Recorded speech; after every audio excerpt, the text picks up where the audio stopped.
There is nothing in our world to parallel the capricious excitement of a crowd obeying impulses of violence with acute sensitivity and unamenable to reason.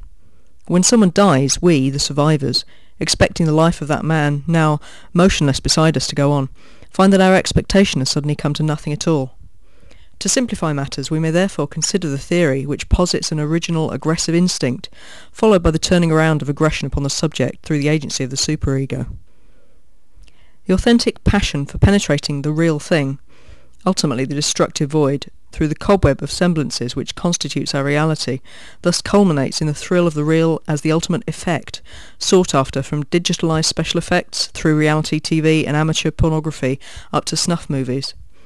Crimes committed in cold blood are greater than crimes carried out in the heat of the moment, but the crime committed when the sensitive part has been hardened, that dark and secret crime, is the most important of all, because it is the act of a soul which, having destroyed everything within itself, has accumulated great strength, and this can be completely identified with the acts of total destruction soon to come. We retired to live inside our advertisements.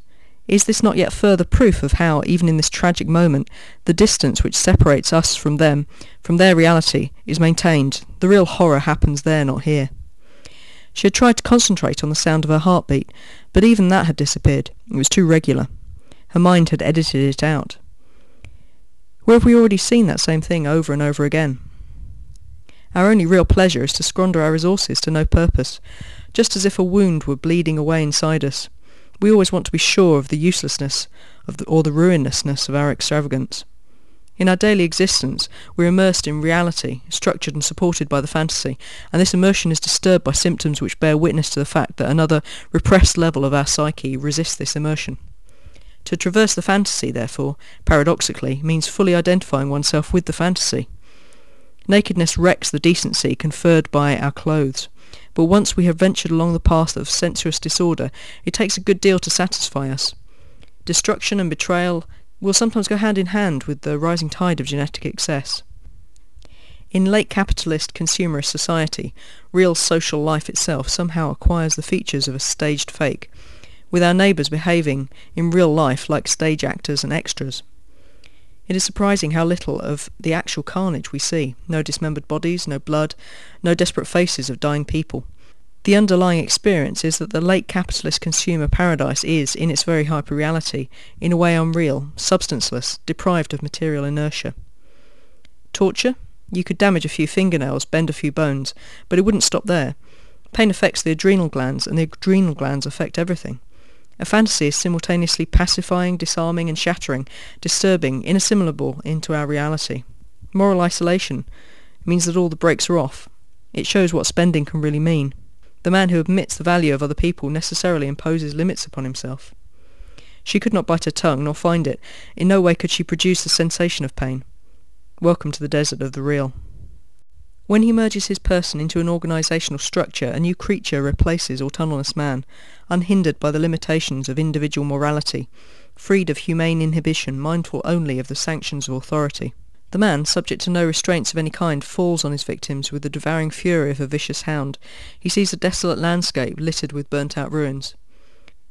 When, as she approaches the wharf, she waves to a future lover, a single bird, first perceived as an indistinguishable dark blot, unexpectedly enters the frame from above right, and hits her on the head. The gigantic metal sphere that envelops and isolates the whole city, again the ultimate truth of the capitalist utilitarian despiritualized universe, is the dematerialization of real life itself, its reversal into a spectral show. The material reality we all experience and see around us is a virtual one, generated and coordinated by a gigantic mega-computer to which we are all attached. Take 3 electrodes, light electrodes. Now pick a guinea pig, human, and get him to lie down with his eyes closed. Put 2 electrodes on his eyelids, and take the third to the nape of his neck. Run a gentle, rhythmic, electric current from eyelids to nape, through the brain. Your guinea pig will drop off immediately. The unthinkable which happened was the object of fantasy. We lived our reality, perceiving horrors of something which was not actually part of our social reality, as something which existed, for us, as a spectral apparition on the TV screen. And what happened was that these phantasmic screen apparitions entered our reality. It was not that reality entered our image, the image entered and shattered our reality. Biogenetics and virtual reality combined open up new enhanced possibilities of torture, new and unheard of horizons of extending our ability to endure pain.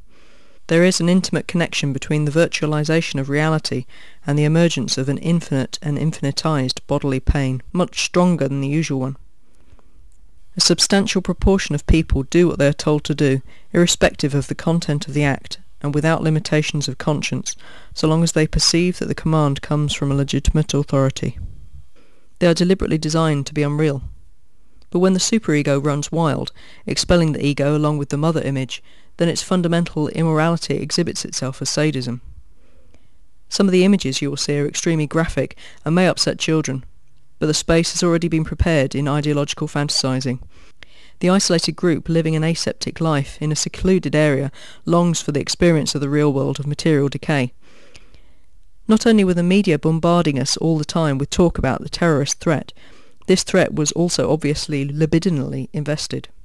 The ultimate paranoiac fantasy is that of an individual living in a small idyllic town, a consumerist paradise, who suddenly starts to suspect that the world he is living in is a fake, a spectacle, staged to convince him that he is living in the real world, while all the people around him are in fact actors and extras in a gigantic show. Something far more dangerous is revealed: the capacity for man to abandon his humanity, indeed the inevitability that he does so, as he merges his unique personality into larger institutional structures.